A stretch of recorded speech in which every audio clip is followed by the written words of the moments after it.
start. Again, I do have some more information I'll hand out to this front row from Deb Ryan on regards to the school warrant articles. Let me stand back here. I'm going to grab this because Just went right ahead. First of all, I want to welcome everybody here and thank you guys for coming out on such a windy day and dodging the falling trees. But you know, it is a very important thing, and I'm thrilled that we have the opportunity to bring this information to our seniors. And a lot of our aging adults are not on Twitter, they're not on Facebook, they're not on the web. So to get this information is a little bit more difficult for you guys, so this is a great way to do it. And I want to thank Brian McCarthy, Bill McDevitt, and Deb Ryan for coming out today. I also want to thank Rita Gavelis, thank you, from the library. And she's going to talk a little bit later about the article that pertains to the library. So thank you so much, all of you, for coming out and doing this. So first, Deb Ryan is going to talk to us today. She's representing the school. Thank you. I probably don't need a mic, but It's up to you. maybe you can. So, good afternoon. Thank you so much for having us, or me, us, but me from the school board. So we have a really short warrant this year. We have 4 articles. The 2 most important are Articles 1 and 2. 3 and 4 are kind of just some housekeeping work that needs to be done. And Article 1 is our operating budget. And I'll just highlight a couple of things. As you can see, the operating budget this year, is up a total of, we have a few different funds, okay? So the fund where money is like going out needs to be spent is called the general fund, and that's all the schools, district-wide, and called general fund. That only went up 0.42% this year. So we worked really, really hard at maintaining the budget and not having a big increase. If you look, I just want to explain why it says at the end, total operating budget 0.77.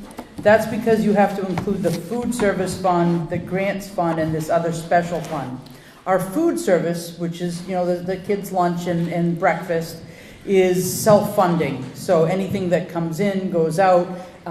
We have done a very good job. Our food service director has done a very good job of not having to use any money from the general fund to pay for the food service. You may have heard in other communities in other parts of the state where their food service is running in the red. So they have to take money from the general fund to help pay for it.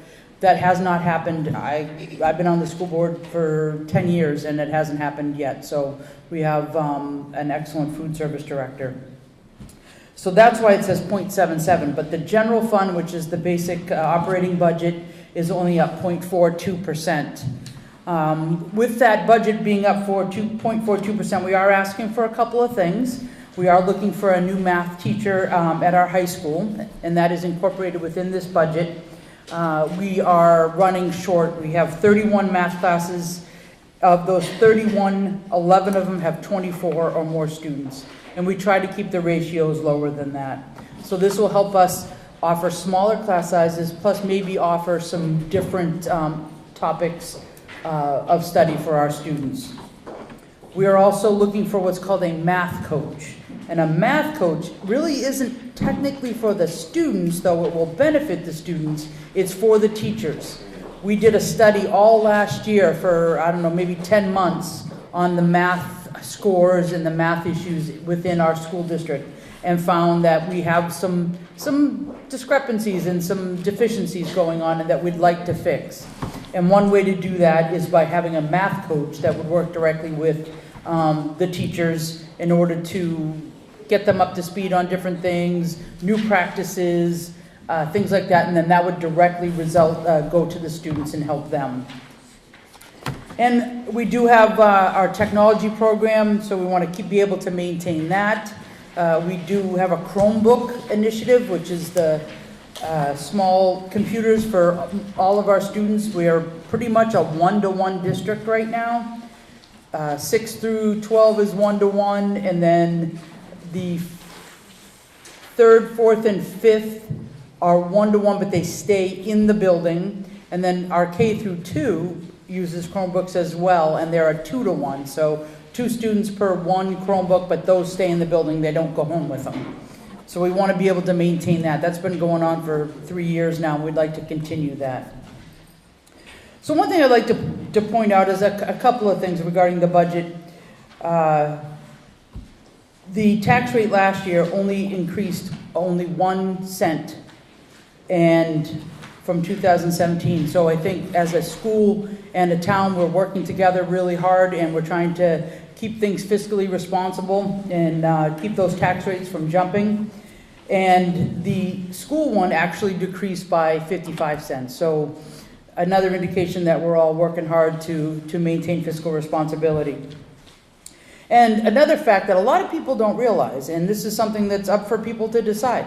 Maybe this is acceptable to people, maybe this is not, but it is a fact.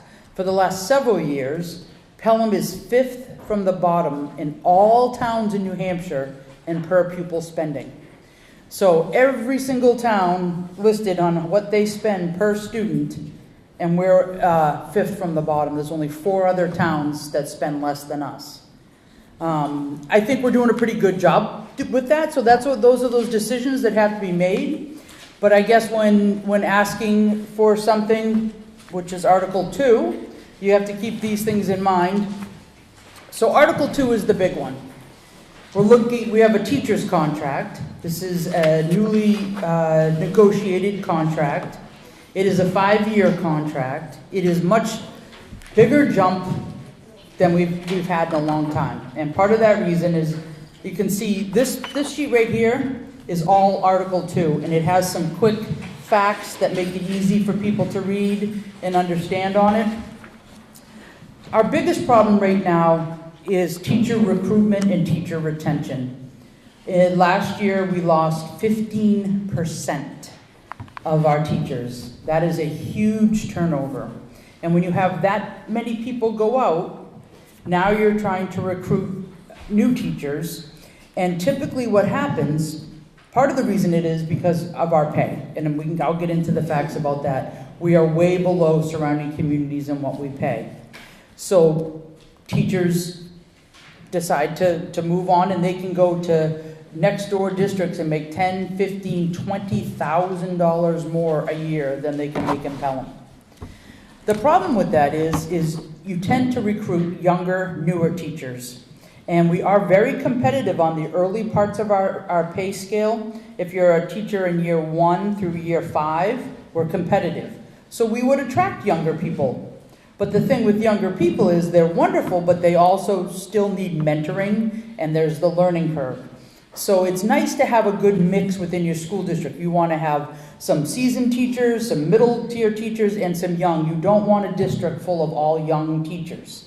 It doesn't, again, like any job, right? If we've all worked in our lives, in any job we've had, what we knew in the first year of our job is different than what we knew in year 5, 10, 15, and 20. And that's the same thing for teachers. So we are looking, it's a 5-year contract, as I said, and some of the highlights, I won't go into all the technical details on, steps 1 through 5 and 5 through 16, and you can read that here. But what it does is it tries to close the gap with our surrounding communities. Some of the interesting data, I'm trying to find that quick fact about what the difference is. I know it's on this one. Hang on, sorry. I just don't want to misquote it because it's written down. So I just want to make sure I read it so we don't I say it incorrectly. Okay, so just for an example, there's in this book, this packet, there is some information on the surrounding communities. And for instance, a teacher with a master's degree and approximately 6 years of experience is paid 10% less than surrounding districts. A teacher with a master's degree and approximately 13 years of experience is paid more than 25% less than our surrounding districts. And I'm not even talking Massachusetts. I'm just talking New Hampshire. If we do lose teachers to Massachusetts, being a border town, And the amount of money is substantially greater of what they can make in Massachusetts. I'm going to give you two quick stories that I know about. There is a 20-year teacher in our district right now whose daughter went to school to be an educator. And because of her husband's in the service, they live in Maine. She's year 1 teacher. She makes the same amount of money as her mother, who is a year 20 teacher. That's the difference. These are some of the things that we're faced with. The other day I was in the elementary school, and I'm not going to mention names, but a very well-respected, beloved teacher in our district, who's been in our district for about 17 years, said to me, "Deb, this thing's got to pass. It's got to pass. Otherwise, I got to go. I looked last year. I didn't really do it seriously, but I did some looking. And in Londonderry, I can make $20,000 more than I make in Pelham." And so, That's true. you know, these are on a personal note, right? So we have two issues. We got people's personal lives at stake here. They need to feed their families. They need to survive. But we also have an education quality issue. Teacher retention is very important. To lose a 17-year teacher who's never taught anywhere else. She started in Pelham, loves Pelham, wants to stay in Pelham. There's another one at the middle school, told me the same thing. "Deb, this thing's got to pass, or I got to go." You know, so it's very important. But it's also to the benefit of our education for our students that we have, like I said, a mix of teachers, high-quality teachers, and we're able to recruit. If you look at one way to look at it, April is about the time teachers are kind of told, "You're not working out in your district," and they might need to find a new job.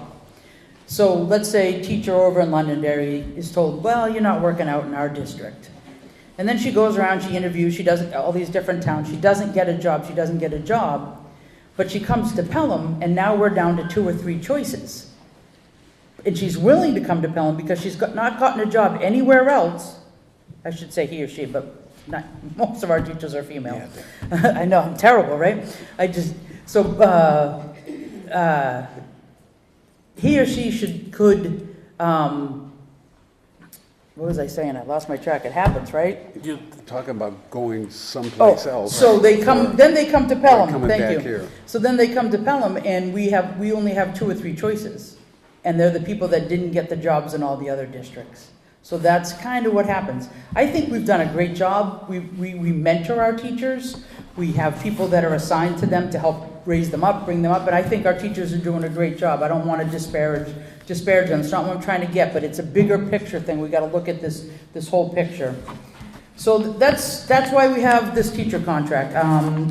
We're being the tax impact is listed right on there. It is a bit of a tax impact. I wish I could tell you it wasn't going to be, but it is. And that's for people to decide what value that they put on the education and on teacher retention and teacher recruitment. And that's for you guys to decide what works for you guys. So it's right there on the back page.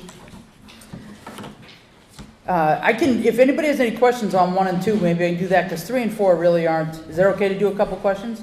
Okay. If anybody has any questions, if I can't answer them, I'll get them to you. The 15% of teachers that we lost, what's that in numbers? How many teachers? So we have about 161 teachers, so 10% would be 16, right? So 24, 25, in that vicinity. That's a lot. It's a lot. It's a lot of teachers. It is.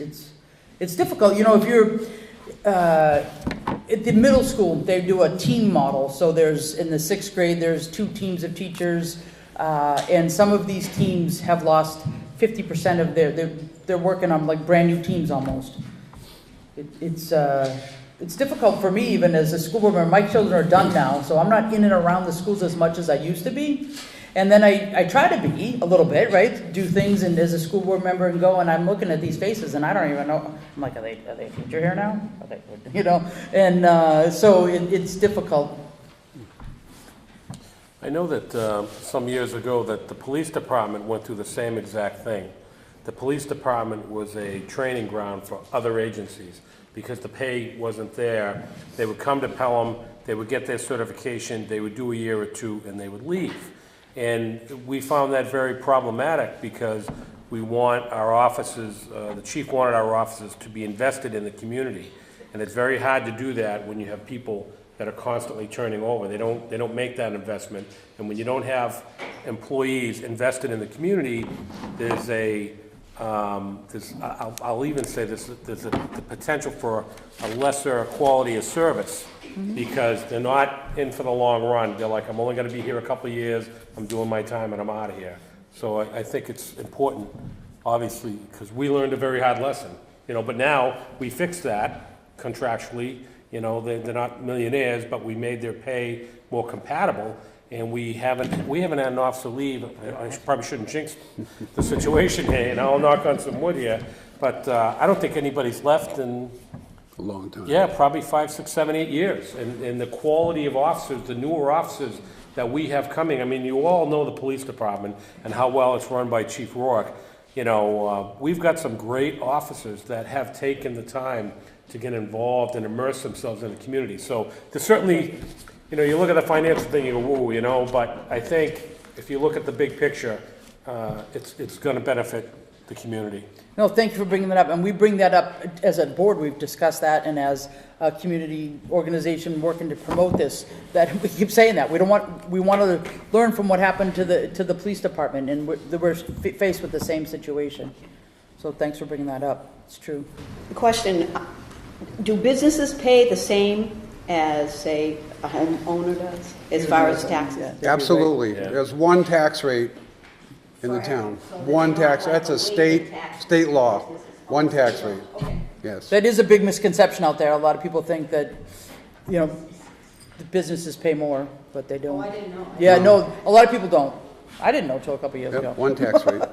Actually, there's an article that has a comment in it, a citizen's petition that makes a comment about, it'll bring in more commercial taxes. That's not factually accurate.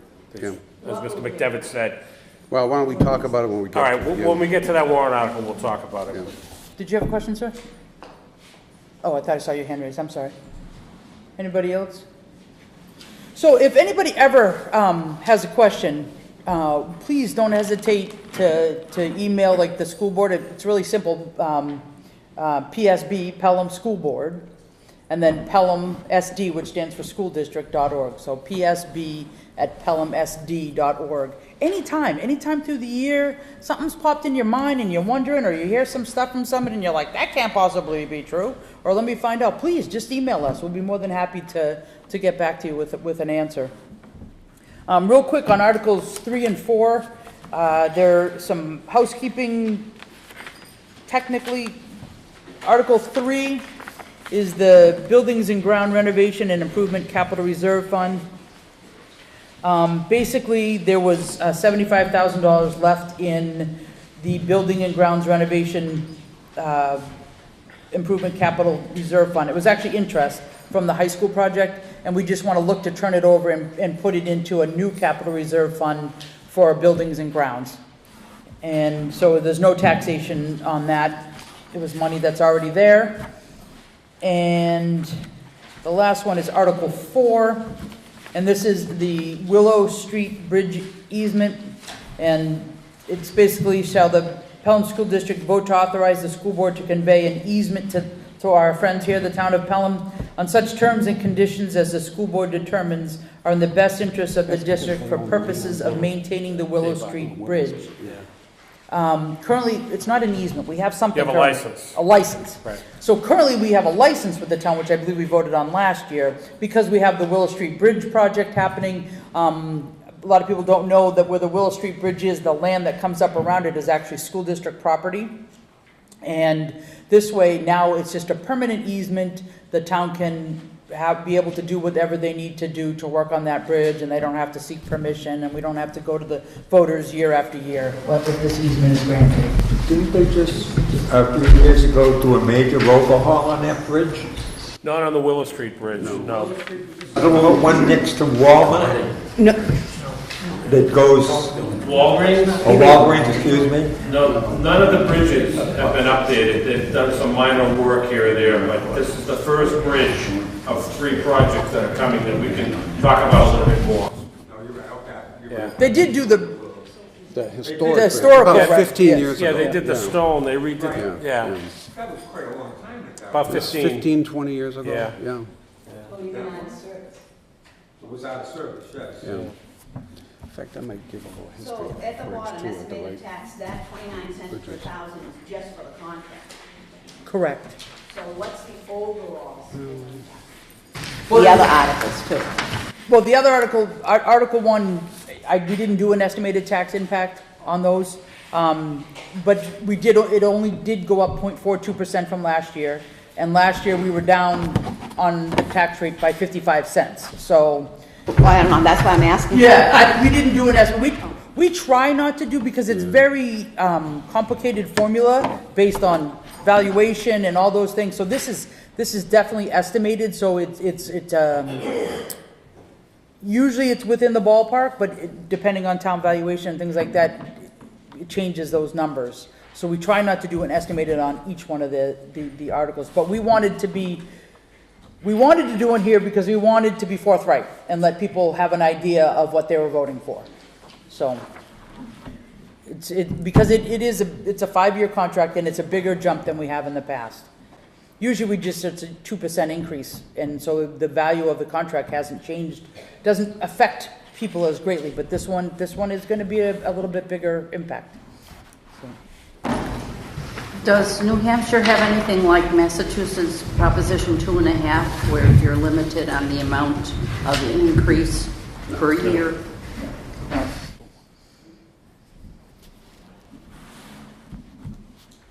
So that's it for me, unless anybody has questions, but please, thank you for your time, and please never hesitate to email us at any time about anything. You know, you see something going on, you wonder what's going on, send us an email. We'd rather you ask than wonder. Is there any way to get a hold of you guys other than emails? Oh, that's A good amount of our seniors don't have emails. We do have a phone number. Old school. Sorry about that. My apologies. 635-1145. And you would just say, I have a question for the school board. Can you ask them? And they'll get someone to answer it. I'm a little confused on something. We're asking for access to the Willow Street Bridge, which we're being told is part of Pelham Schools, high school or whatever, the land. Doesn't the town of Pelham have access to the schools if that's part of the town of Pelham? I don't understand it. Go ahead, Bill. Schools and town in New Hampshire are 2 entirely different entities. Okay, Entirely different. And if they have land that belongs to the school district that we, the town, would like an easement over, we have to go to them, and they haven't got the legal authority to grant it, only the voters do. oh, wait, say that once more, because you kind of went over. Schools Yeah. and the town are 2 entirely separate entities. The school district happens to own some land that abuts the Willow Street Bridge, which we're going to reconstruct, we hope, in the next year. We can't go on their land any more than we could go on your land without their permission. So what we're doing here is, with the school board's cooperation, we're asking for sort of permanent permission to access that land. Just give us an easement over it. We don't want to own it, but we want to go over it. And that will make the construction of the Willow Street Bridge possible, frankly. So, but keep that in mind, they're 2 separate entities entirely. You get one tax bill, but... So if I want to cross the Willow Street Bridge, basically I'd be talking about the east side of the Willow Street Bridge. What about the west side? Which part do they own, Brian? Do you know? I think, Brian knows better than I Side do. with the land, not the water. yeah, it's It's on the north it's side. on the north side, right. If you're going towards 38, it's on the left. Right. And then there are other parcels that are owned by individual people. We had to get easements from them as well. Okay, that's what I was at. So It's just a small area. were the easements by these people, did they give us an easement? Yes, they did. Oh, okay. Yeah, so we've got all the easements.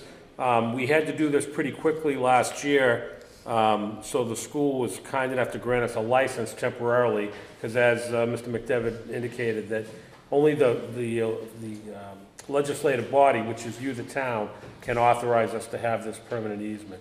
So this is just kind of, we're crossing the T and dotting the I on the Willow Street Bridge project.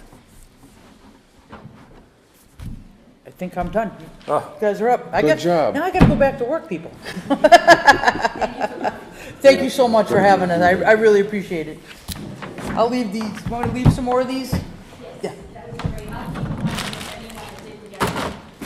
I'm going to put this back around me. People want to write a question, you can always Yeah, get it I to can Yeah. email it over to you. Yeah. Awesome. Thanks, guys. You're very welcome. Thank you. All right. So now you have the Bill and Brian show. Now the Bill and Brian show. I'm going to just start off on a little background. Yeah. Okay. Just a reminder, and you can see it on everybody's going to get a voter's guide in the mail anyway, but we thought it'd be easier here if you had it in front of you. And a reminder that there is voting. The lady asked about, do we have Proposition 2.5? No, we don't. What we do have is voter participation in important decisions. You're the ones who decide what we can spend and what we can't spend. So there's no lid or anything like that. It's important that you vote. That's why we do this and why we encourage you to show up on the 12th from 7 a.m. to 8 p.m. There is no such thing as early voting. You can cast an absentee ballot if you're out of town that day or you're disabled and unable to get to the polls. That's New Hampshire state law. You can get those absentee ballots at the town clerk's office, and I'm not sure what the date is. You can call town clerk and ask her when they'll be available. I'm not sure she has the ballots at the present time, but they're I don't on think their she way. does. They're printing right now. So let's get started with, I'm going to do the first couple. The first one is Article 1, which I'm not going to go over in any detail, but that's really the place where we vote for elected officials. And there'll be a list of people, just like you're used to seeing on any other ballot, who to vote for and so on and so forth. And this just lists the positions and the terms. I'm going to touch briefly on Article 2. 3 and 4 are petitions, and I'll address that in a minute. I'm not a member of the planning board. I watch the planning board meeting and I read the minutes, so I can speak a little bit to Article 2. This is proposing, you remember last year or the year before, we voted to do away with over 55 housing. It was, I think, very unpopular with a lot of people finding out that this wasn't so-called elderly housing unless you happen to have $350,000 sitting around, and most of us don't. So that was an issue. I think the planning board is proposing a similar thing to just make the last change, and that is to just do away with any age-restricted housing as an allowed use, so that you don't have over 55, over 62. And one of the major reasons, as it explains in the explanation, was concerned about the density. If you have a question about that, I'd be glad to answer it. I'm not an expert on that. Yes? Well, first question is, anybody that submits plans for, we'll say, some buildings like this, that has to go before the planning board, doesn't it? Yes, it does. Okay, why isn't the planning board rejecting this and saying the capacity, if you're putting 100 houses on 2 acres, is in excess when we only want to see 2 houses? That's their job, is it not? No. It isn't, okay. No, and I'll tell you why. This may take a while, but bear with me, okay? In New Hampshire, there was a very strong, under state law, a very strong preponderance, that's not the word I'm looking for, but a leaning towards allowing individual landowners to develop their land as they see fit, subject to reasonable zoning and planning regulations. I've heard people say, there's too much development in town. You know, we gotta stop this. Good luck. Town will go to court, planning board will go to court, we will lose. That's New Hampshire. We can restrict certain things, but you can't, you come in and you wanna put 10 houses on 10 acres and the planning board says, well, we don't really like that. We'd like you to do 2. They're gonna lose in court, all right? Unless they can say, well, this is wet, you know, you can't put a septic there, so on and so forth. They do that stuff all the time. The only way that they can have reasonable restrictions is to have zoning that says, okay, here's what you can do, here's what you can't do. This has been vetted by council, this will pass muster, no problem. But the planning board has some restrictions on what they can do in terms of limitations. And I think, this is my personal opinion, oftentimes the planning board will pass something and do something, and they look back and they say, wow, wish we hadn't done that. So you see things like this where they try to correct the zoning. Well, I understand what you're saying, but let me revert back just a little bit on what I was spending a lot of time. I think it was last year, we were asked to vote on over 55 housing, whether they approved it or not. Right. And I sat there and I looked at this and I read it 20 times over. You know, first off, the pictures at the bottom do not equate to what the town of Pelham looks like. We got one picture here that looks like you're driving down a section of 38 with no houses. Nice green trees, a road, everything's green. The next item you look at over there is something that has 4 acres and 100 houses. In fact, I actually tried to count them and there were over 80. So this is not typical of Pelham as far as I'm concerned. Someone went and said, let's get the ideal shot here on a Sunday morning with no traffic, and then let's go in a helicopter and show an aerial shot of a high development area. That hurt the people that are 55 and over, like myself. I don't feel that's right. There are a lot of areas where people, I don't want to go out there and live where people are hot rodding down the street, making noise from a party 2 streets away, which just happened 2 or 3 times this past summer. I don't need that. I'm in my 70s. I want to relax a little bit. I have to admit, I come from Drake.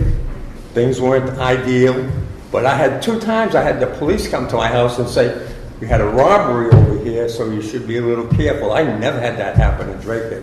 So I have to commend the local police department for the great job that they do. But we keep coming to people over 55. We don't put anything into the system. We have no kids for the most part. We all have more or less nicer houses that look nice and everything. What are we contributing? Nothing. Yeah, you make a very good argument. For the record, I'm 76 years old, so okay, we're both in the same boat here, okay? I think here's the problem. As far as contributing, I was here last year or 2 years ago when we did the over 55, which, by the way, passed by 71%, the biggest landslide in the history of Pelham. Second of all, for the record, I took that picture that you're talking about. Okay, so then you know. On my street. Okay, I won't ask where that was. Lane Road, 17 Lane Road, to show what a typical residential street in town looks like. I stood out by my mailbox and took it. Who took the other picture? I got it off the internet to show the level of density that we were heading toward, okay? I believe that in my heart of hearts. That's where we are going. And that's what people are uncomfortable with. The second thing is, and folks who came here a couple of years ago heard this ad nauseum, all right, but if you haven't. The average senior in town, I'm speaking very generally, who lives in a house that was built in the late 60s, maybe early 70s, late 50s, that house is worth today $235, $245, $255, $265, $275. The over 55s were starting at $349 and going up. They were not being built by the people who were asked to put up with that level of density in their town. Okay? They were not for them. They're not for them. One of the builders, and this is in the planning board minutes because I circled it and I still have it at home in my folder, said, you know, a lot of these people they're going south in the winter. They don't live here. And I think, well, that must be nice to spend $349, which is where I think the ones on National Road are starting. I could be off by $10,000. And up, and still afford to spend the whole rest of the winter down in Florida. That is not, absolutely not, what the average senior in Pelham can afford to do. And so we were asking, and a lot of other people who aren't seniors were saying, I can't believe that anybody would allow that density to be built in town. So people didn't like the way it looked, they didn't like the cost of it, and they voted 71%. It's the biggest landslide I ever saw in town to get rid of that. And I think the planning board in their wisdom is saying, here we are again, this would be a little less dense. And by the way, some of these were approved by the planning board. This zoning does not affect them. One on, don't hold me to this, one on Windham Road going up towards the transfer station, and one on Route 38 just in the neighborhood of the industrial park and the bridge over Beaver Brook. They're going to be built. So, but again, wait and see what the prices are. They're not going to be $235,000. It's gonna be higher than that. They're going to be way higher than that. Well, my house, when it was built, you had to have an acre land roughly to build a house. Right. So I'm confused as to how somebody can get a piece of property, and what happened to the 1 acre per house? I'm confused. A lot of people don't know. Yeah, well, How that happens. The answer is simple, but I understand the confusion. The answer is that the voters, and we all get confused by these things, approved that. That was a zoning change, okay, for over 55 housing and over 62 housing was approved by the voters. And I think, and here's what's made it possible, because of, at least with some of these, the accessibility of Pennachuck water. Okay, because what keeps you to an acre of land and why it's legally defensible, you need a well and you need a septic. And they can't, hopefully, be on top of each other. So you need an acre. But, and I hate to use the development on National Road as a whipping boy, okay? It's close. Most people don't like the way it looks. But that has Pennachuck water. Where's the sewage go? It has septics. Individual? Are you kidding? I don't know. I know that the one on, what's Boulder Hills is off of Hillcrest, they have a community septic system. Right? It meets all the required state laws. State laws determine septic. Even at my house, if I have to replace mine, I have to get permits and so on and so forth. But the state weighs in on it. And they're happy with what these people did up here, or they wouldn't have got a permit. But whether they have one big septic system or 300 little ones, I don't know. I don't know. Yes. I have a single home. Yeah. And it's fairly large. Yeah. On the corner of Hickory Hill. And, my question is, if I wanted to add on an in-law, can I legally Yes. do it? Yes. There's an acre of land there, and there was Yes, there septic. was a, we could be here all day on this, but that's okay. You can, a few years ago, if you put an so-called accessory dwelling unit, an apartment, that's what I call it, in your house, you would be illegal. Right. You'd have to go to the Board of Adjustment and so on and so forth. It was pretty complicated. Right. The state of New Hampshire, however, was very concerned about the lack of affordable housing throughout the state, but in the southern part of the state, it's 1,000 times worse, and we're a great example here. Right. So what they did was made it a law that the town had to provide some measure of affordable housing. So what the town has done is, in a zoning change that the people, all of us, adopted a year or 2 or 3 ago, to make it easier to put apartments, small apartments, in a house. I don't know the process. If somebody's got a light bulb going off in their head saying, geez, I might do that, contact the planning board. They'll be happy to work with you, the planning department, and ask them, what are the rules? What do I have to do? The thinking was that a single person or a young couple could rent an apartment and it's affordable. We still have a problem in town, and the planning board has yet to solve it, and I'm not pointing a finger. It's a very difficult problem. How do you make affordable housing, which is, I'm talking like the $225,000 house, $230,000 house, so that a young couple just starting out can buy a house. Right now in Pelham, you can't. We're building houses in town now starting at $400,000 to $700,000.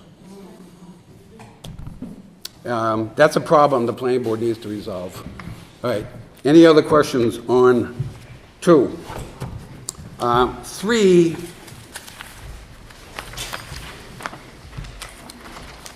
is a zoning change which was submitted by petition. As many of you know, one of the wonderful things about New Hampshire government, and particularly the kind of government we have here, is 25 people can sign a petition and it winds up being voted on. So that's what this is. I wasn't a petitioner, and you'll see that the selectmen are reluctant to even try to explain what this is about. But I'll take a whack at it. The gentleman that came in to speak to the planning board when he proposed this has a neighbor who has a couple of pigs next door. They're very close to the house, and he complained at the stench and the smell and the so on and so forth. So he proposed this amendment. By the way, someone asked, they are never retroactive. And even he said, this is not going to force my neighbor to get rid of his pigs. But maybe other people in the future will not have this problem. So it restricts livestock, and I'll let you read it. You can read it as well as I can. But the only thing it excludes is poultry, because chickens are very popular these days. And I guess they don't they don't stink. My wife has 4 of them. All right, so this was by petition. The planning board approved it, but it's submitted by petition. If you have a question, I'll be happy to answer it. I'm not a petitioner, and I don't know if any of those petitioners are in the room, so I don't pretend to be able to explain it in detail.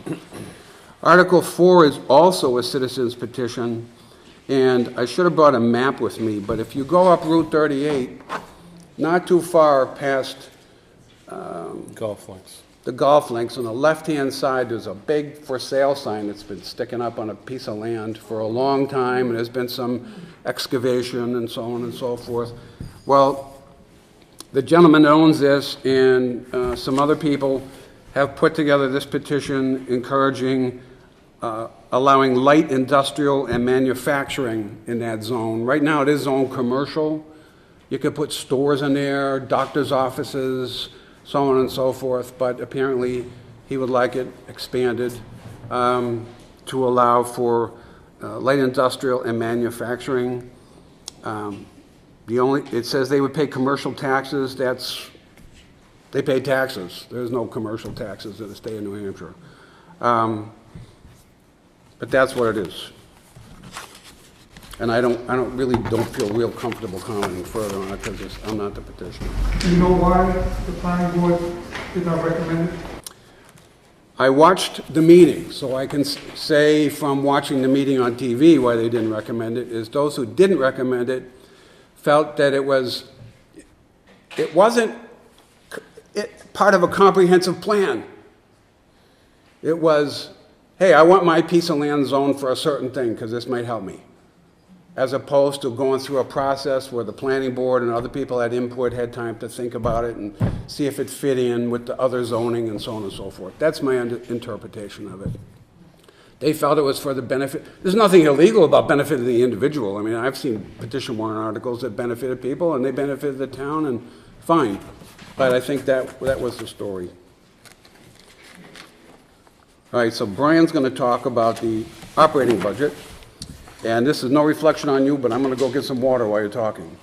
You can't leave till I'm I'm done. not going out the door, I promise. Watch the door. Rhonda, don't let him leave. Okay, Article 5 is our town operating budget, and that encompasses every town department, any service that we provide to the community. you know, the language of the article is pretty much the same language as it is every year. The only thing that changes, the two numbers that change is the operating budget and the default operating budget.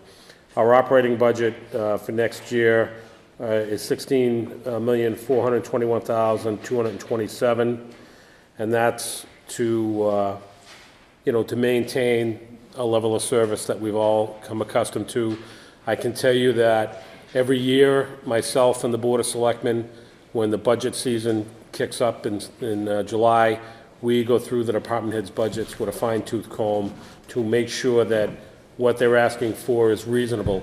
Everything that we do here, and I think I speak for all the selectmen, I have one here, you know, we have a reasonableness standard. You know, is what we're trying to do here reasonable, and is it cost effective? Those are the two big things. We want to make sure that what we're doing is going to make sense, it's going to benefit the community, but it's not going to break the bank. It's a reasonable expenditure. And I think we can say with confidence that the Board of Selectmen and the Budget Committee reviewed all these budgets and felt they were all reasonable, and that they were, you know, they're all numbers and figures that are A, needed, and B, that are going to allow each department to continue with providing a good service. But these are, again, if you watch the meetings, you'll see the Budget Committee meetings and the Board of Selectmen meetings. We go through every line item to make sure that, and if they can't, and there's been a couple times where, you know, we've seen something in there that we didn't care for, and we've asked it to be removed. So the numbers, the budgets, they're really very well vetted. And our department heads do a great job. They do a really good job. They understand, they know, you know, we start off with a zero-based budget increase. We don't want to see any increases other than contractual obligations. And then we allow them to submit a wish list of 2 or 3 things that they think that they could really use, you know, for the coming year. And then the board decides, you know, again, what's reasonable, what's not. And if they like it, they'll allow them to put it into the budget, and then we go through the process. If you have questions on individual departments, you wonder why there's so much money or so little, we can ask. You can, and just like Deb said from the school board, you can always call Brian. Yeah. And say, hey, what about this or what about that? Or if you want to reach one of the selectmen, call the town hall and let us know. And after we're off the video, I'll give you my home phone number, so you call me at home, but I'm not going to do it on TV. But you're welcome to call me at home if you have a question. I made a mistake. Normally, doesn't the default budget the original of last year? You realize what it says here? It's last year's numbers and any additional contractual obligations. So last year, we had the CMAQ grant that was approved. We had the firefighters that was approved. So those kind of pushed that default number higher than what it typically is in years past. It doesn't make, let me rephrase your question if I can, I'm going to guess it. When I saw this number, I said, this doesn't make a lick of sense. How can the default budget be higher than the regular budget? Yeah. It's simple, but it's not. The state has a rule that says, here's how you calculate a default budget. We have to follow that rule. We did, and it came out higher.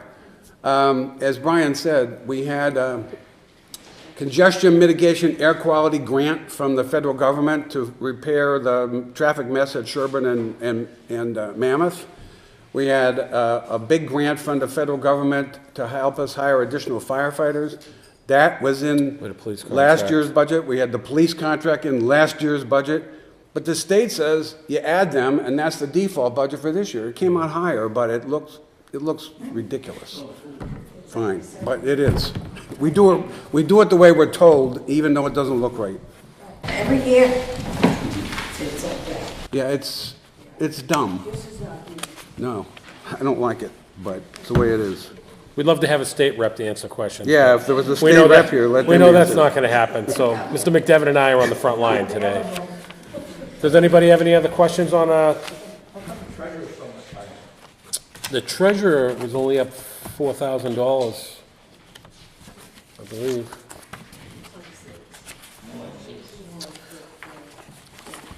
Let me see.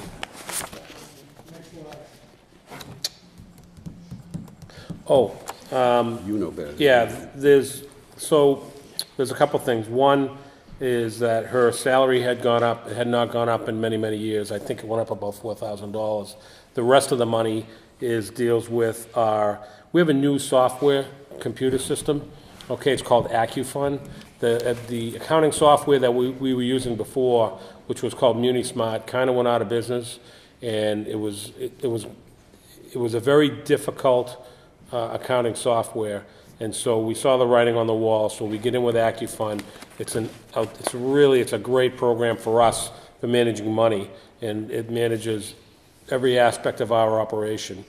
But we needed to make some upgrades. We need some money to upgrade.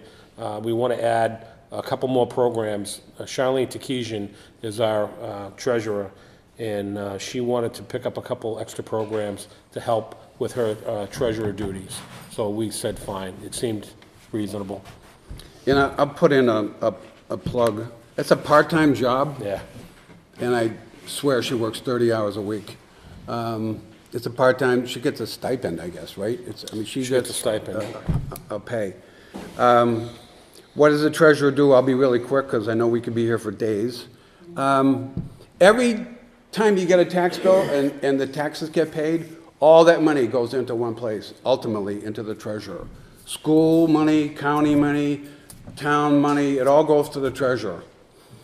Now, tax money comes in basically twice a year, but it gets paid out monthly, so part of her job is to decide and anticipate how much the town's going to need each month, how much the school district's going to need each month, and the balance to invest it safely but appropriately so that we make some income on that money. So she has ladders of CDs and so on and so forth that she puts together, that she invests the tax money that you've paid when it's not otherwise doing anything. And then she has to make sure it's all timed so that when the school board needs $1 million or $2 million to pay for something, it's available. She manages a lot of other funds too, but that's basically what it is. Just a thought, myself only, that it would be helpful to know what last year's budget is along this side. We have a comparison between the selectmen and the budget committee, and that's fine, but what is the increase of last year? Yeah, that's fair enough. Yeah, the increase, Yeah. our budget increase is up about 4.8% from last year. And you know, that's a great idea. Next year when we do this, we can certainly put in one more bank. Yep. That'll say this year's budget and then be up the next two, but it's up about 4.8%. Because that asks things like, when did the police department go down, that's when one straight to the other. Good idea. What did you, 1.4? What was it up by? It's up by 4.8. And again, we had a police contract that went through last year, and that's, most of the increases from year to year are contractual obligations. I mean, fuel and oil and things like that go up, but it's typically the contracts that go up that cost us a little bit more money. And this year, we're very happy to announce that we made our conversion over to natural gas. We got out of oil at the municipal building, and we're already seeing significant savings in oil. Our two old oil burners in the municipal building, and you heard me talk about this last year, and I'll just touch on it real quick. Those things there were two of them, and they were 1973 vintage, and they were burning 25 gallons an hour each, so 50 gallons an hour to heat and run the police department and the municipal building. And it was so inefficient, it was kind of I think they called it a hydrostatic system. It's either all on or all off. So you would have some areas of town hall that would be blistering warm, some would be cold. It was just a really inefficient way to heat the building. So we got rid of all that stuff, and we put in this nice, clean burning natural gas, and we received approximately $58,000 in rebates from Liberty Utilities, which helped offset the cost. We came in way under budget for the project, which was great.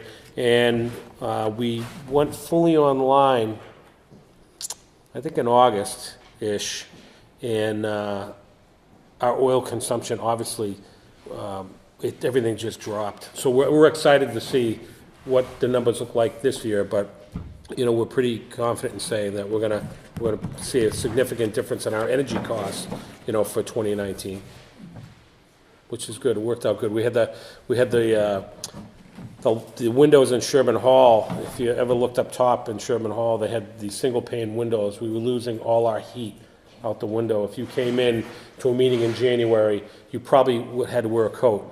And we used to have to turn the heat on at 6 in the morning, and hopefully by meeting time at 6 or 7 o'clock at night, it would be at a comfortable temperature. A lot of times it wasn't, so we sealed up those windows. We had an analysis done of the building to see where we are, if we're losing heat, where those areas are, and we're trying to address all that stuff. So little bit by little bit, we're getting our buildings more energy efficient. Article 6 is the collective bargaining agreement for the American Federation of State, County, and Municipal Employees. This is what we call our support staff. It's not the police, it's not the fire, but it's the support staff, some police secretaries, some fire secretaries, administrative assistants, and just about everybody that works at Town Hall and the transfer station and the highway department. This is the year their contract is up. We sat down with them early on, and we actually, when I came on 4 years ago, or 5 years ago, and we negotiated the last contract, one of the things that the board wanted me to convey is that when we sit down and do the contract in a few years, you're going to start contributing to your health costs, because up until this point, they have not been contributing to their health costs. If this contract goes through, they will start contributing to their health costs.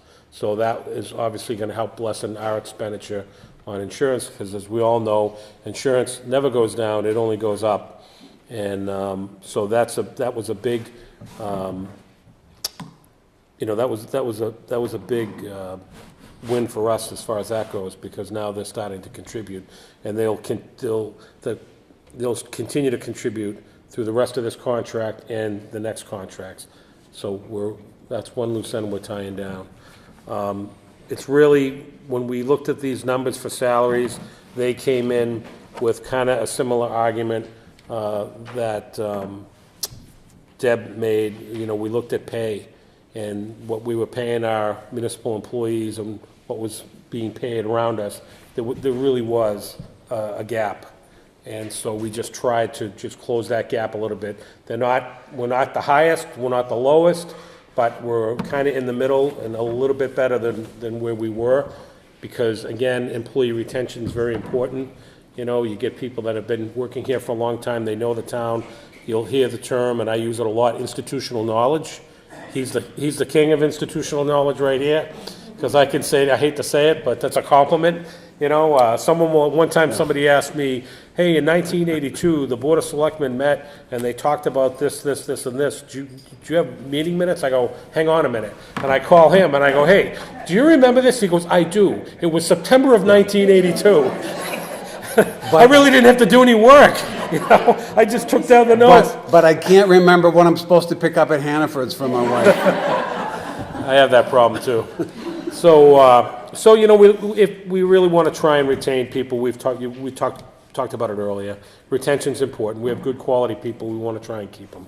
So this is a modest contract, and we think it's very, very reasonable. Article 7. Article 7. Okay. So this is a grant that we get from the town every year. State, excuse me, thank you. That we get from the state every year to help us maintain our roads. We get it, it's basically, I term it as free money from the state. Yeah, gas taxes. Yeah, that's basically where it comes from.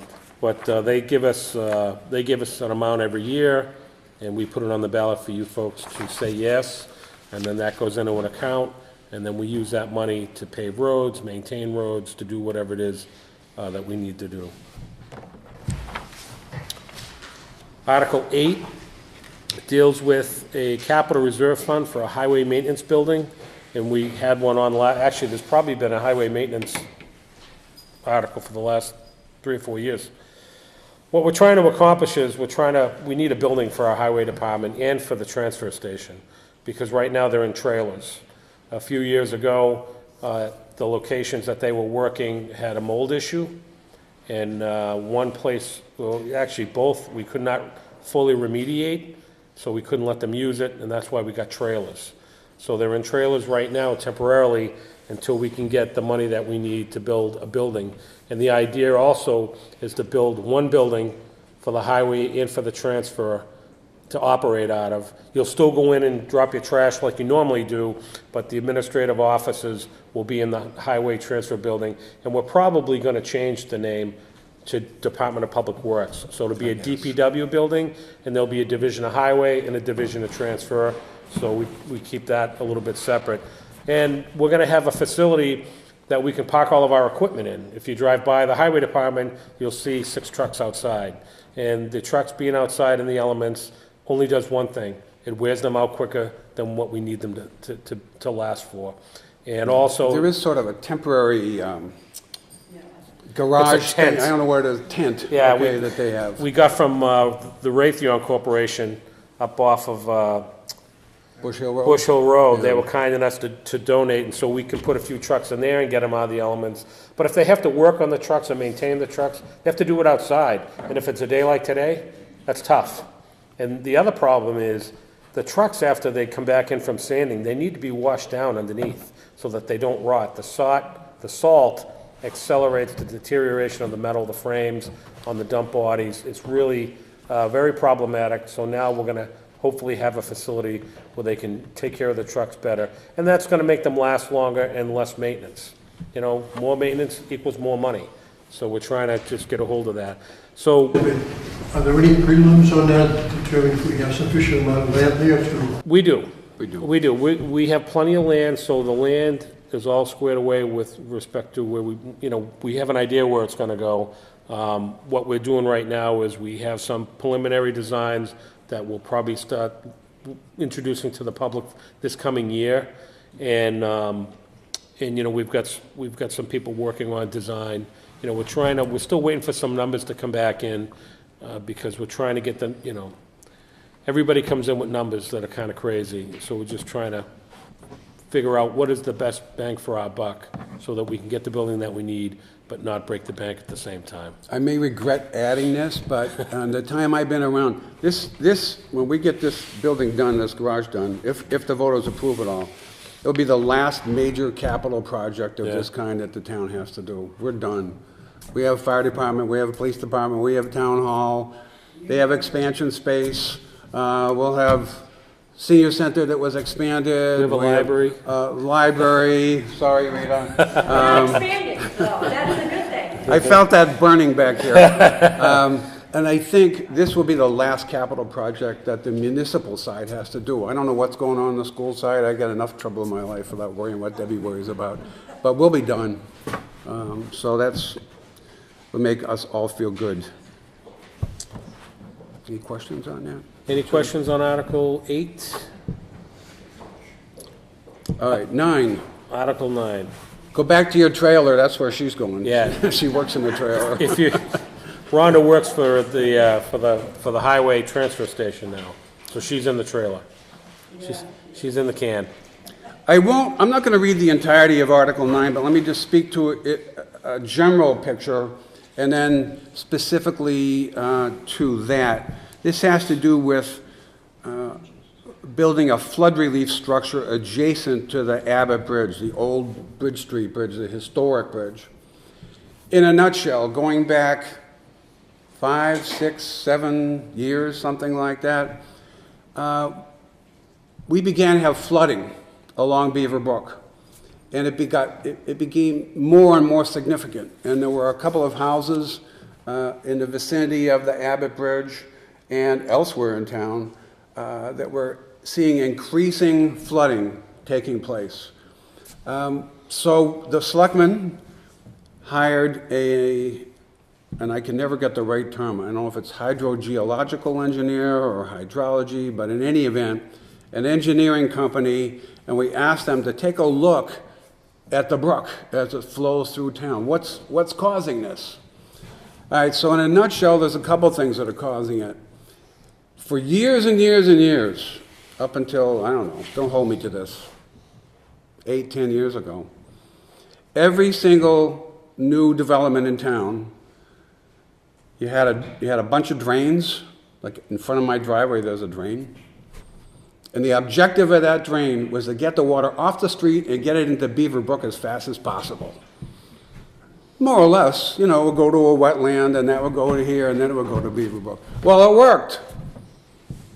So now the brook is starting to fill up. The second thing, which I never knew, as the brook enters town and flows through most of this area, it's very flat.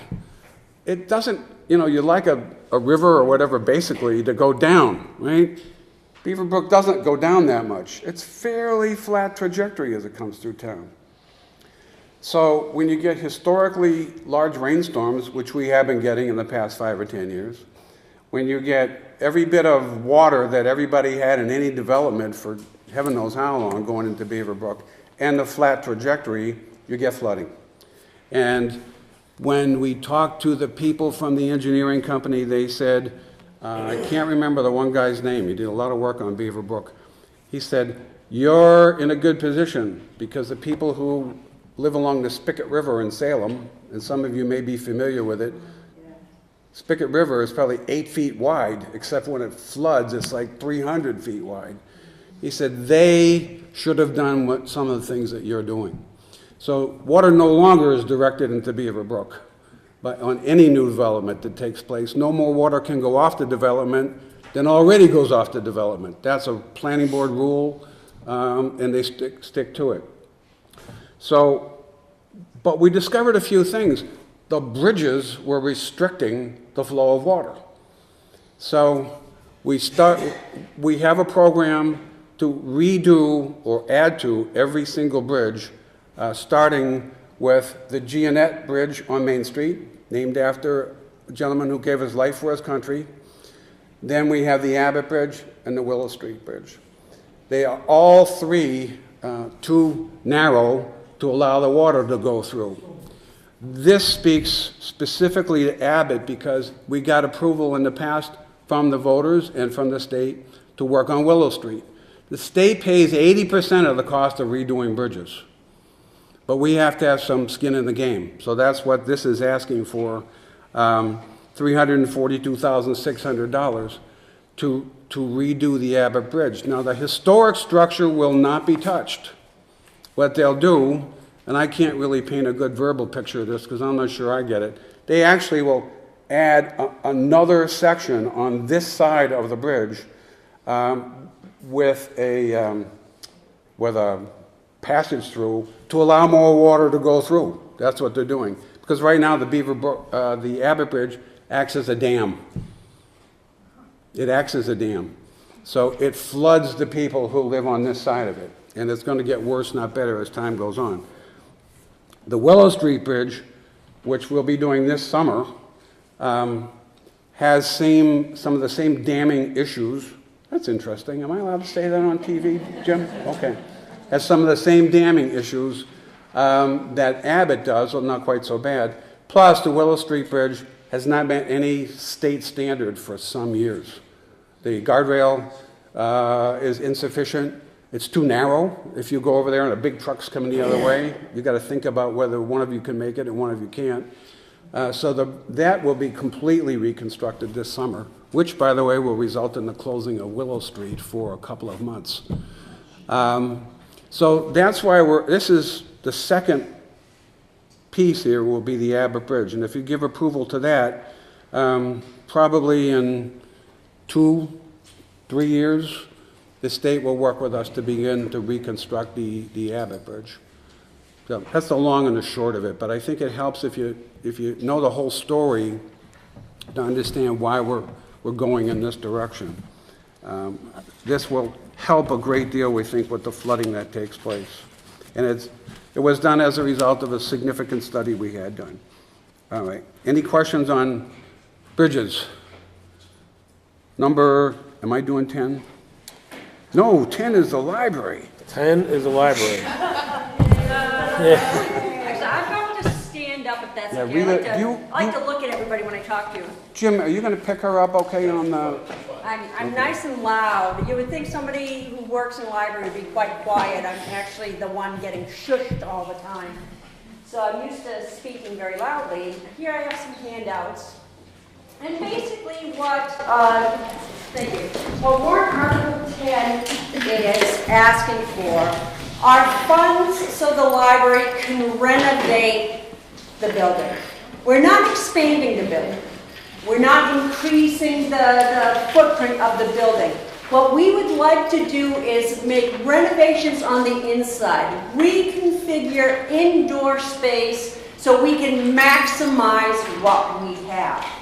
So for example, one of the things we would like to do is in the Ernest Law reading room, which is a quiet reading room until 2:30 when the kids from school come in, then it's the incredibly loud reading room. And what we would like to do is fill in the ceiling of the reading room. So that way, it makes the reading room truly a quiet, cozy space where you can sit and read the newspaper or participate in the knitting circle or just have a meeting in there without having the sound and the noise from the kids upstairs carry down over the railing down into the first floor. So the other advantage, besides diminishing the noise that goes into the reading room, is we increase the upstairs floor space by 550 square feet without expanding the library. So we want to utilize the space we currently have, fill in that ceiling, create more space, and the space upstairs will be used primarily for the young adults. However, it can also be used by everyone because right now we have the Molly Hobbs meeting room upstairs. In the afternoon, it's used by students a lot. If we fill in that floor, what we're going to do is have bookcases on casters, on rollers. So we can add another up to 2,500 books because of that additional floor space. But if we want to do, let's say, a program in the Molly Hobbs room and maybe a second program in the youth services room, all we have to do is roll those bookcases out of the way and we can use that extra 550 square feet for programming. So it'll be multi-use space. We're not going to just add fixtures there. We're going to do something that we can reconfigure and move around and use it for multiple purposes. The other thing we would like to do is reconfigure some of the space downstairs. For example, there's a staff room that is also shared with our technical services. Now, technical services isn't the IT and technology department. Technical services is where every single item that comes into the library gets processed so it can be borrowed.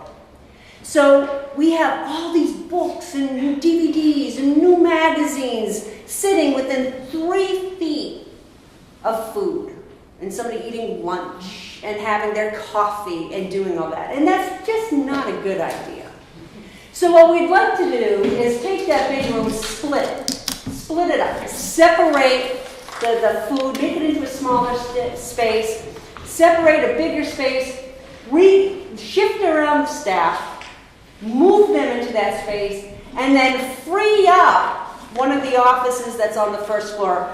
Now, for those of you who come to the library, when you first enter the door on the right-hand side, there's a quiet study space, and on the left-hand side, there's an office. What we'd like to do, clear out that office, put them in the new reconfigured space, and open up that former office into another quiet study room. Or another separate public room where if you have to have a meeting of some kind, just a couple of people, say a student needs a college interview, needs to proctor an exam, or you just want a quiet space to do your taxes. You now have another space to do that. Upstairs, the Molly Hobbs room. We'd like to do a little more adult programming into diverse kinds of topics. So one thing we've always wanted to do, but haven't really been able to, is maybe do cooking demonstrations. Do more types of crafting. You need water. You need water, because it's really hard to do some big program and then try to clean everything to bringing it all downstairs. Spills happen on the carpets, it's dispersed carpet. So what we'd like to do in back at the Molly Hobbs room, currently the back wall is filled with shelves, but we'll bump out that back wall a little. Put in, similar to what's over here, a little closet where you open it up, it's a little kitchenette with a little sink. So now if we want to do a kitchen or cooking demonstration or something, or anything that involves water, crafts, anything, we have a water source right there. It'll feed from the downstairs plumbing because there's a bathroom nearby, down below. And then the other half will be closets, storage space. So we're not losing a ton of room from the Molly Hobbs room, because currently that space is a shelf. So we'll just bump that wall out, and we'll be able to use that for more diverse programming. And the other big thing that we'd like to do as part of this renovation is to get rid of some of that noise. We will glass in the top part of the stairs. So when you go up the stairs in the library, it's all open, so all the noise carries, bounces off the wall, and comes pouring, cascading down like a waterfall of noise and commotion and chaos down to the bottom floor. So when we glass in that upper part, the light can still come in from the ceiling lights, but it'll cut that noise from bouncing off the walls and coming downstairs. So the noise will stay upstairs, and the downstairs will be a usable space for everyone. You're not going to be driven out by the din. Sometimes the noise gets as loud as a Harley motorcycle, as being within 50 feet of a diesel locomotive. It gets that loud. So this will hopefully cut down all of that and be able to provide more usable space without a physical expansion. We want to maximize what we can do with what we currently have. And that's what we're asking for in Warrant Article 10. So are there any questions? All right. If you ever have any questions, you can find me at the library. Feel free to ask. We have a bunch of posters up if you want to take a look at what the renovations will entail. And we are here for you. We're accessible, and just come on down and feel free to ask whenever you want. Thank you very much. Thank you. Are you you're gonna stay, because they want to see those. Absolutely. Okay, we aren't going to be really long anyway. Where are we? We're on Article 11. Oh, does that mean? Yeah, I'll you it. can do that. I mean, the rest of them. Yeah. The rest of these shouldn't take a really long time. Again, I'm not going to read Article 11. You can do that, but it asks to have permission to spend some money from the Forest Management Fund. I think that's what we call it. Mm-hmm. Years ago now, the late state representative Tom Kirby, who was also a budget committee member, had this idea that town forests could be properly managed by a forester, and we could get some money out of cutting the wood and put that money aside and use that money to help maintain the forests. I thought he was crazy, and I voted no, and I regret it to this moment, because Tom was right. What we do is we have a professional forestry management company, Bay State Forests. They do not cut timber. They do not sell timber. They only help you manage your forest. They determine trees that might best be cut to allow more sunlight and air for small trees to grow. I used to think it was awful to cut a tree, but I learned from the late Dan Sear, the forester that they worked with, that wasn't the case. Sometimes the forest gets such a canopy that there's not enough for deer to eat and so on and so forth, and no little trees have a chance. So they have a 10-year program with all the town forest land, of which there's quite a bit, to cut them. The forester helps to manage the cutter.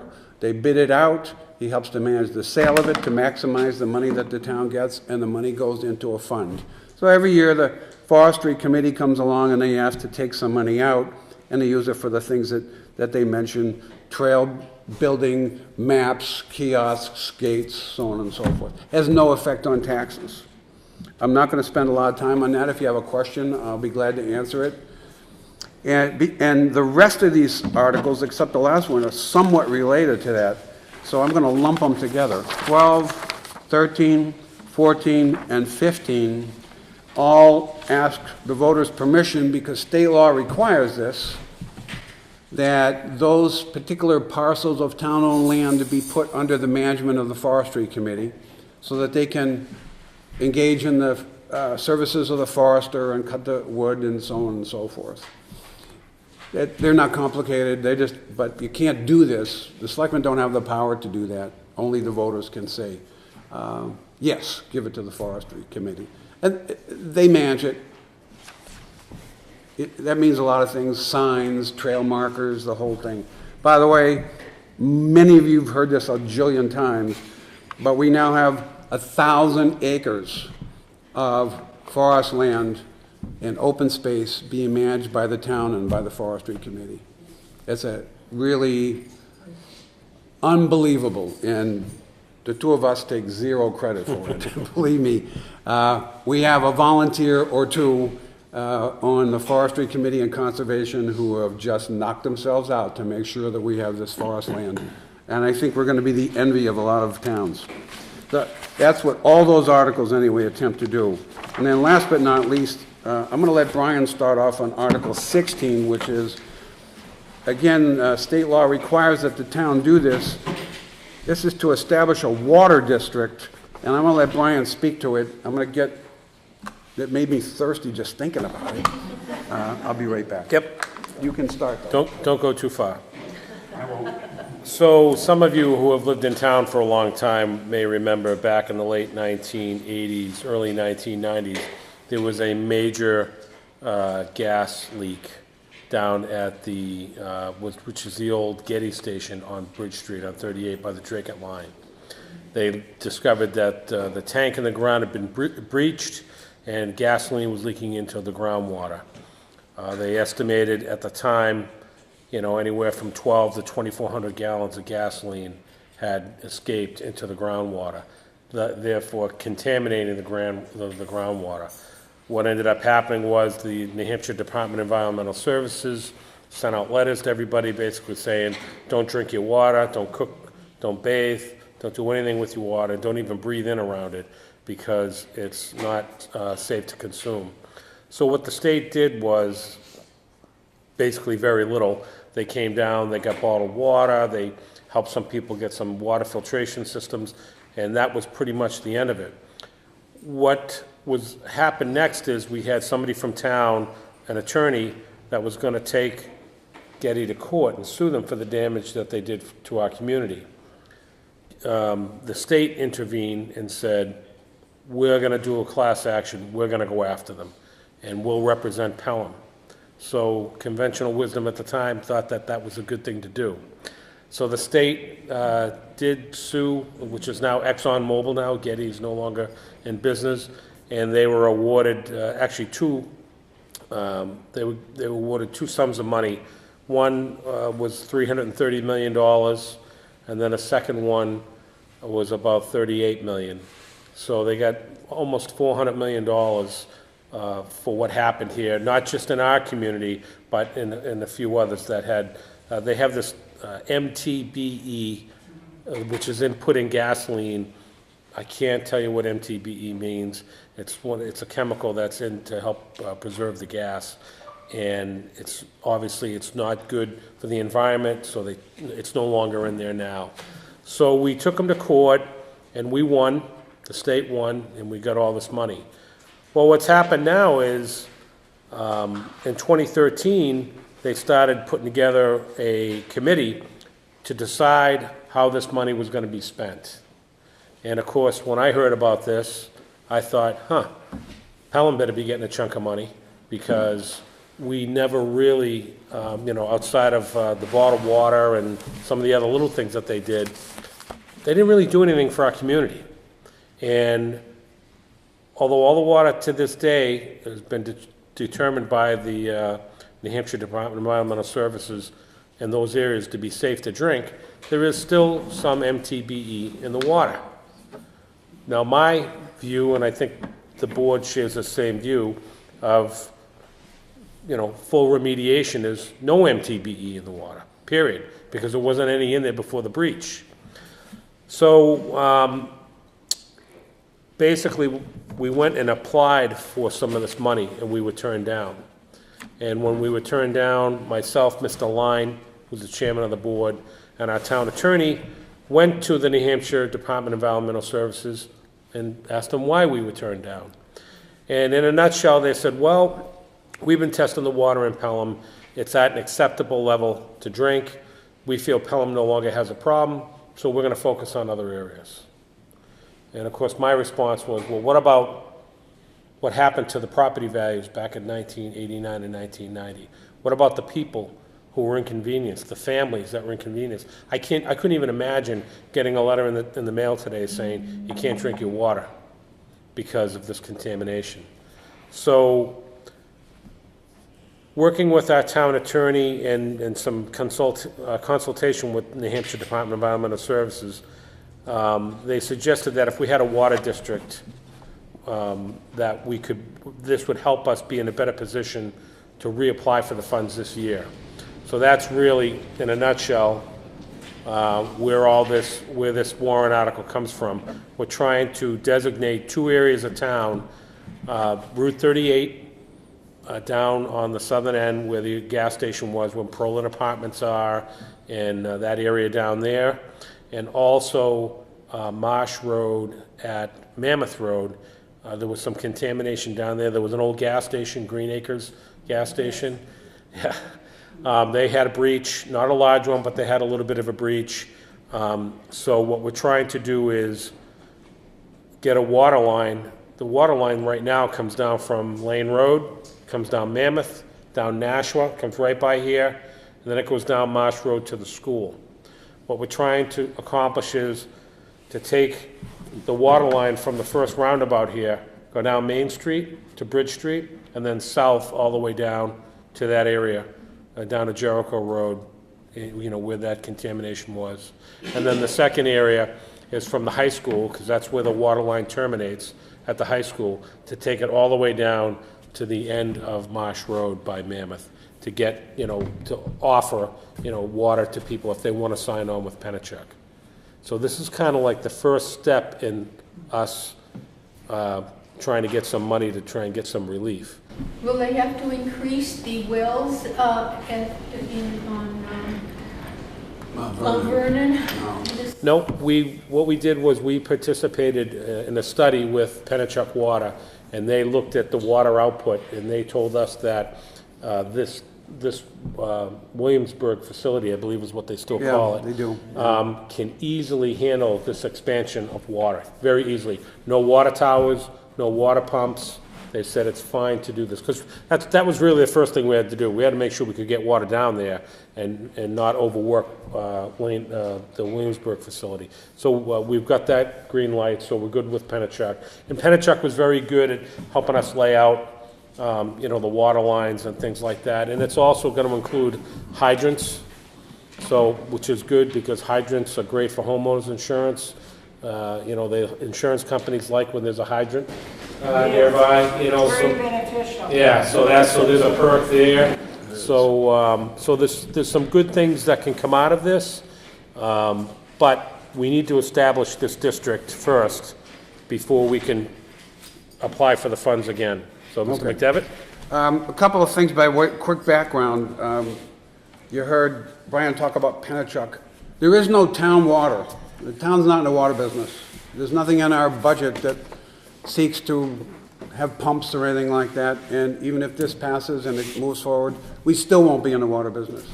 The franchise for water distribution in the town is owned by Penachuk East Water Company, which is strangely now owned by the city of Nashua. Used to be a privately owned or a stock-owned company, and Nashua took it over by eminent domain about 5, 8, 10 years ago, I don't remember. So we don't have town water.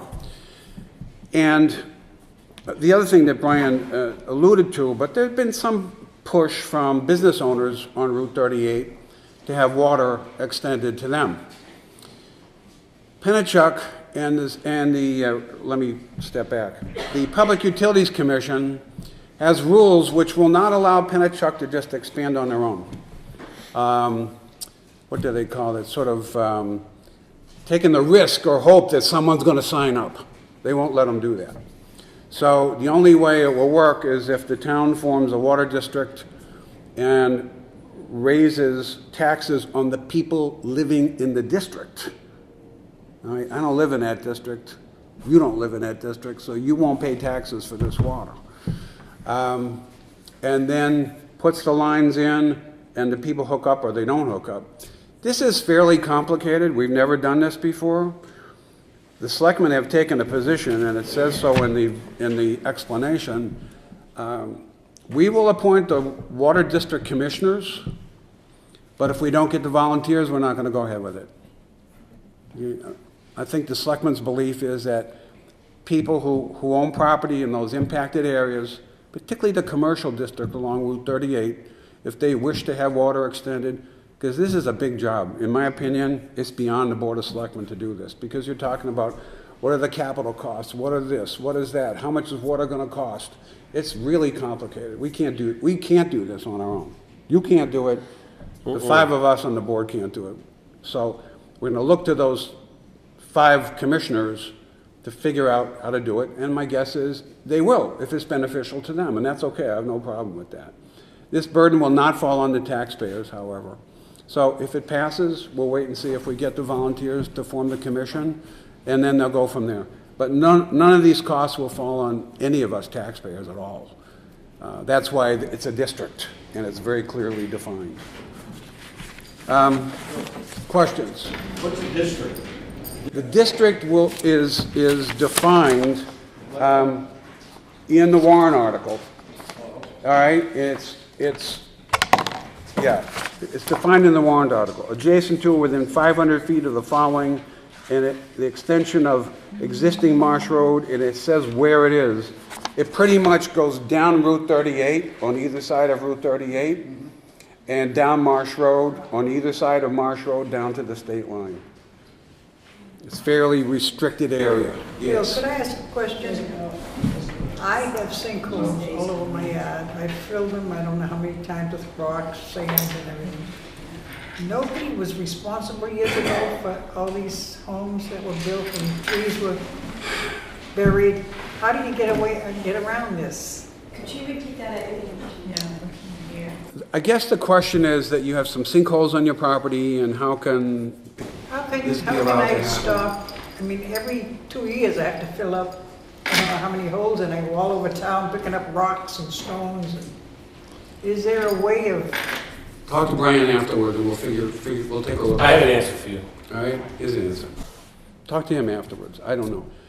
One of the things that is true is that, and I think I won't get in trouble saying this, if you go back 20, 30, 40 years ago, my house was built almost 50 years ago. I know inspections were looser. It says live free or die on the license plate, doesn't it? Well, it was practiced, okay? Inspections were looser. Today we have much tighter standards. Are we perfect? I don't think so, but we have inspectors, electrical, plumbing, building, etc., which when I bought my house, I'm not so sure. And rules that strictly prohibit that. Yeah. Today. But, you know, I lived on Webster Ave, and I had the same problem. My front yard was sinking, and my neighbor told me, yeah, when they were building your house, you know, I saw them burying stumps. Well, if you bury stumps, that's what happens. You know, and so it is what it is. I feel your pain. Question? The district, I'm a little confused. Water line's gonna go right down to Bridge Street, say to the Dragon line, to Keating's or whatever. Right. And it's gonna go to the left and to the right. Does that mean it's gonna go all the way over to Hudson and all the way over? Absolutely not. No. Absolutely not. So then you don't know what the district is. Oh, we know what the district is, and we should have, we should have brought maps with us. Yeah, we do. We do. We do have maps. Yeah. And if you, I don't know if you're tech savvy and you can go online to our website. You want me to print one out? Yeah, if you can. Yeah, if you can do print them, that, if yeah. you can print one out.